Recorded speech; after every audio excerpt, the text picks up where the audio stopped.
Good morning, everybody, and welcome to today's devotion for October 19th.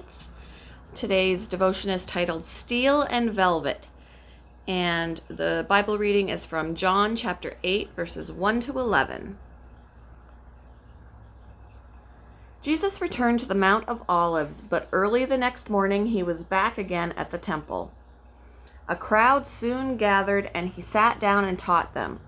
As he was speaking, the teachers of religious law and the Pharisees brought a woman who had been caught in the act of adultery. They put her in front of the crowd. "Teacher," they said to Jesus, "this woman was caught in the act of adultery. The law of Moses says to stone her. What do you say?"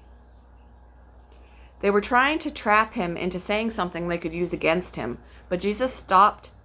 No, he didn't. Jesus stooped down and wrote in the dust with his finger. They kept demanding an answer, so he stood up again and said, "All right, but let the one who has never sinned throw the first stone." Then he stooped down again and wrote in the dust. When the accusers heard this, they slipped away one by one, beginning with the oldest, until only Jesus was left in the middle of the crowd with the woman. Then Jesus stood up again and said to the woman, "Where are your accusers? Didn't even one of them condemn you?" "No, Lord," she said. And Jesus said, "Neither do I. Go and sin no more."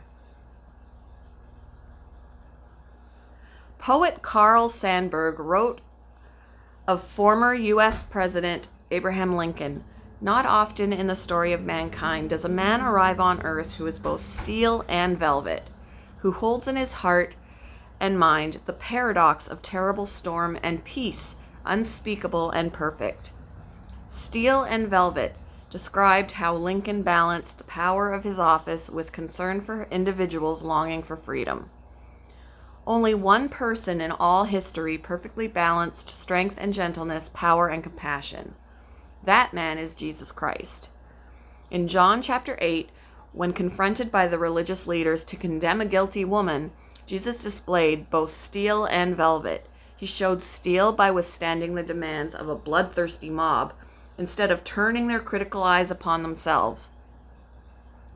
He said to them, "Let any one of you who is without sin be the first to throw a stone at her." Then Jesus modeled the velvet of compassion by telling the woman, "Neither do I condemn you. Now go and leave your life of sin."